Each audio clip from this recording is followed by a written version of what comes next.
I'm Eliani. I moved to Japan with my husband and my 2 dogs at the peak of the pandemic in 2020, and I was very pregnant.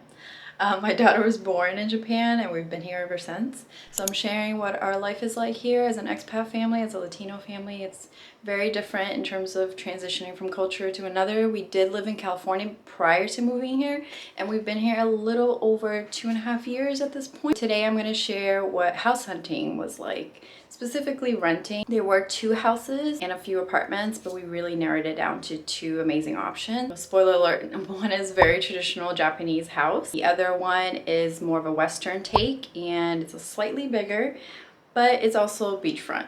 So the options were pretty hard to choose from. Let me know what you would have thought, because I'm still a little unsure about whether we're making the right decision or not.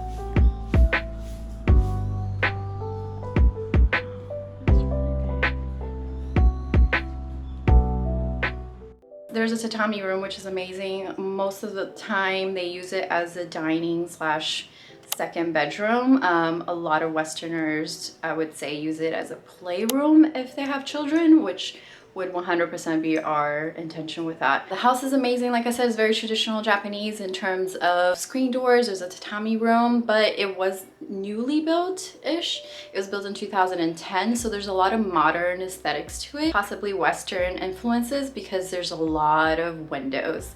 And in Japan, it's hot. It's hot. Brazil is pretty hot too. I think some European countries, you'll notice that a lot of the homes are actually pretty dark inside. There's not a lot of like tons of windows everywhere. You just want to keep your house as cool as possible during the summertime. So I would say that's the biggest difference, even though there are a lot of traditional Japanese elements to the house. The biggest difference that makes it a little bit more modern is the natural sunlight, but with the natural sunlight, you let in a lot of heat and you end up using a lot of the AC and electricity. So I love this house, but you know, it's small. There's no appliances in terms of dishwashing appliances. There's no ovens. It does come with a traditional Japanese stovetop, which has a built-in fish grill, which is pretty awesome and very, very common here.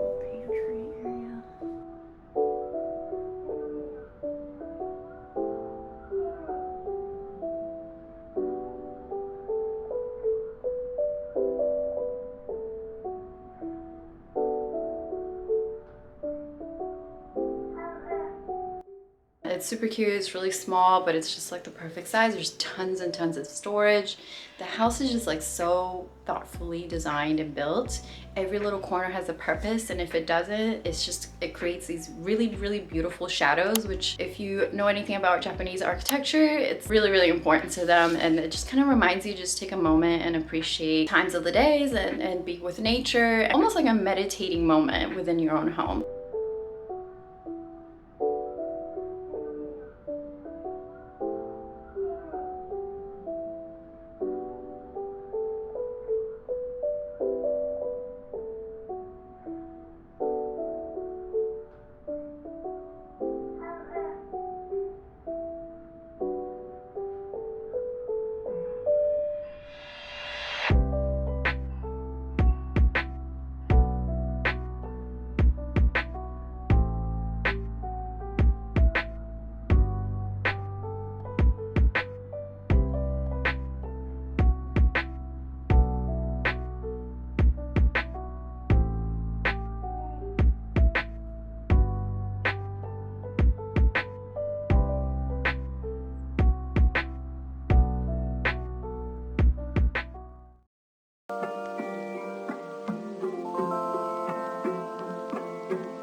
I'm the master.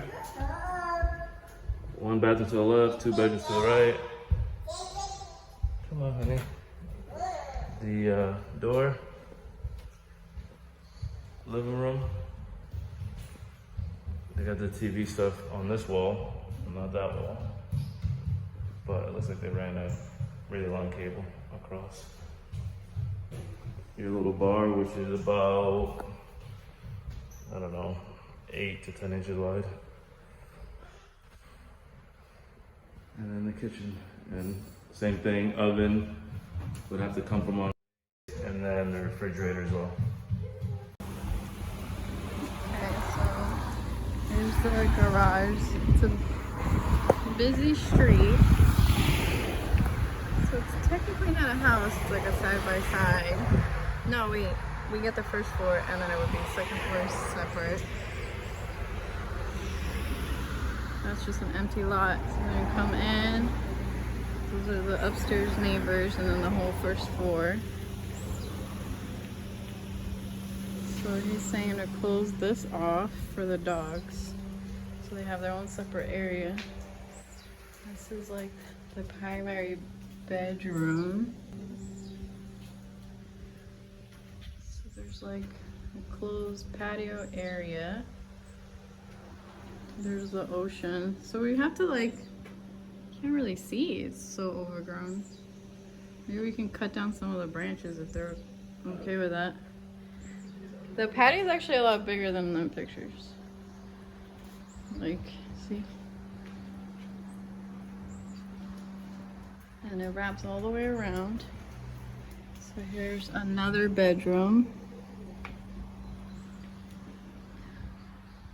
And then here's the little back yard area.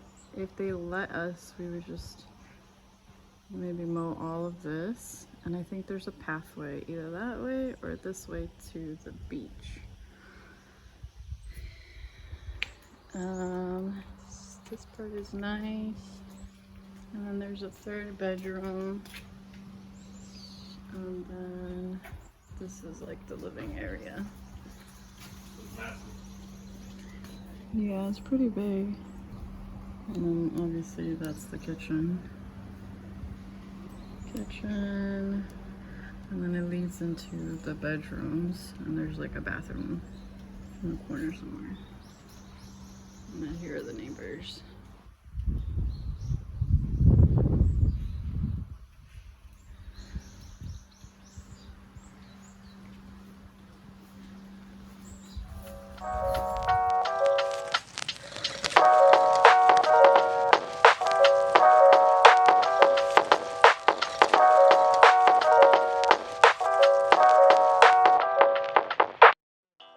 If you love a pros and cons list like I do, let's go over in house number 1, which is a quick reminder, is the Oshiro house, the traditional Japanese house. First up on my pros list is the tatami room. It's great. If you have kids, it turns into a playroom. You can close the screen doors and hide away all the mess. If you have a guest, you just pull a futon out and they can sleep in this awesome traditional style tatami room. The fenced yard, we didn't have a fenced yard prior to moving here, so that's definitely on my pros list just because we have 2 dogs and we have a child who's really happy about running around. So it's nice to just let them both be free in a closed off space. The quiet neighborhood, once upon a time, would have been on my cons list, but it's definitely on my pros list if you have children that are light sleepers, I would say, like we do. The atrium and the walk-in shower alone, I've never had ever. So having a walk-in shower is amazing, but also having an atrium within that walk-in shower just really gives to the whole peaceful fantasy of enjoying my little me time and taking a bath. I really feel all of the elements. If it's raining, you can see it. If it's sunny, you get a lot of natural sunlight into the walk-in shower. Speaking of sunlight, it's nice, light, and airy. The floors are light, the walls are white, and there's tons of windows, which gives tons of natural sunlight. So next up might be weird unless you've experienced the Japanese toilet experience. Highly recommended. It's really hard to go back to a regular toilet after that one. And last but not least, the Japanese experience is just a general statement because the house itself, it has a tatami room, it has genkan, it has the atrium, it has a lot of elements, and it was designed by a Japanese local, and it is within a Japanese neighborhood that's owned almost like a village town. And that's what we wanted. We left and we moved to Japan to experience the Japanese experience, not to experience something we've already had grown accustomed to. So let's talk cons for house number one, the Oshiro house. I would say the first con is there's no dishwasher. Now, I know my privilege is showing, really just being nitpicky at this point. It's an inconvenience type of con, including the washer and dryer because they are smaller and they're Japanese appliances. It's even a privilege to have a dryer because most Japanese homes and rentals do not come with a dryer. Everybody puts their clothes outside to dry in the natural sunlight. Just added it to the list because it is smaller, is much different from American appliances, I would say. The washer doesn't wash your clothes with hot water, so it's a little bit harder to get tough stains out, and the dryer is really just meant to kind of soft dry your clothes and prep it for you to hang it outside. It doesn't like completely fully dry, and if you want it fully dried, it takes at least an hour to do a very, very small load, and it ends up roughening up the fabrics of your clothes. I would say at least the brand of that they have in this house, it's not the greatest. Next up is smaller bedrooms, which, like I said, I'm really just being nitpicky about. It's just because we have larger furnitures we got in the United States. Same thing for the smaller kitchen, but I actually kind of like that the kitchen is closed off. It is small, but it also provides the ability for you to close it off completely with the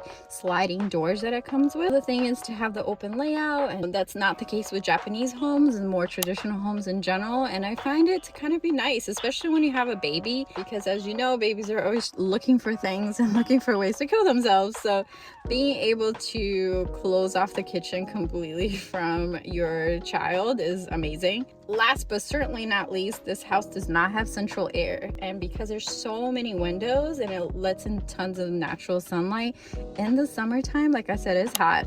So I can just imagine how this house would heat up very quickly.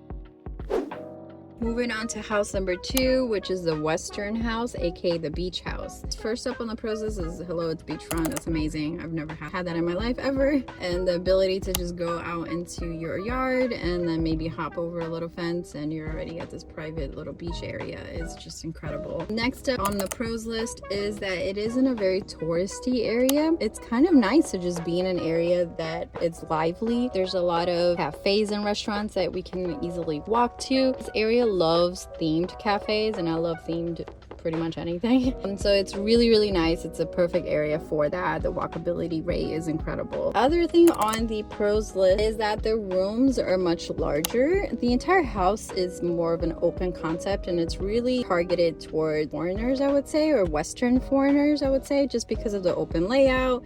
The rooms are much larger. There's plugins for American appliances like washer and dryers and dishwashers. That's why I call it the Western house. Another thing on my pros list is the patio area is also really nice that it wraps around. You can picture my dogs just hanging out. But that brings me to the cons list. The cons list for this place is that the backyard and the patio area and the entrance is not fenced in. So if we were to live here with our two dogs and our daughter, we would have to find a way to close some of this area off. Next up on the cons list is that even though it's in a lively area with tons of cafes and restaurants and all that amazing stuff, that means that it's in a really, really busy area. And it's specifically placed right off of a very, very busy street. At the beginning of the video, as I was doing the tour, there was, I would say, dozens and dozens of cars had driven by at a pretty fast rate. It's right adjacent to the house and the entrance to the house, and because it's not fenced off or closed off,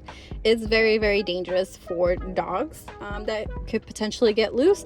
And our daughter, God forbid if something were to happen, or she learns how to open the door, we would have literally a split second to be able to grab her because it's that close to the street. Yes, that was it. What did you think? It was really hard, right? It's a really difficult decision, and I'm still unsure about it. I go back and forth. We're a new family, so if we were 22 without a baby and without dogs, like there would be no questions asked. But we're also in Japan and we want the full experience. We want to immerse ourselves in the culture, and that means not living in an isolated touristy area with a bunch of Westerners. And they're both amazing houses, amazing locations, just two completely different lifestyles and different experiences. So I don't know what to do. What would you do? Let me know. In the next couple of videos, I'm going to show some thrifting videos. Thrifting in Japan is like next level. It's so good. The quality of the items here are amazing. You can find designer things that are worn just a few times for like a fraction of the cost, which of course you can find in different countries too. I think New York and California is pretty great for finding antiques and special pieces and designer pieces, but you can tell like they've been worn more than just a few times, you know, for that kind of price tag. So I'm gonna share that. I love watching videos like that, and then when I travel, I know where to go and I know what to bring and I know what to get. So hopefully that helps a lot of you that are into thrifting and buying home decor stuff. And then I'm also going to share what I do to envision my very Western sized furniture. If you know anything about Japan, things are pretty compact here, I would say. A lot of the things in the United States are a little bit oversized, especially compared to the rest of the world. I'm from Brazil, so plates and cups, a lot of the things that you find here in Japan are very similar to the sizes that you find in Brazil. But we did come from California prior to moving here, so there's two furniture pieces that I was not willing to part with because they're sentimental, they were great finds, and they're incredible, and we want them. I want to die on my bed. Like I'm taking that bed everywhere I go. So I'm gonna show you guys what I do to sort of envision our furniture pieces in different houses. Super easy, it's a free software. I literally could be doing it for hours and it's so much fun. So if you're really into homes and home decor and you don't have the time or you just don't have the capacity to like physically move furniture pieces around, this is a great way to kind of plan out your space. Oh my gosh, look at that cat. That's the craziest thing I've ever seen. Thank you so much for watching. Let me know which one of the two houses you would have picked, and in the next video I'll show you guys which one we ended up going with.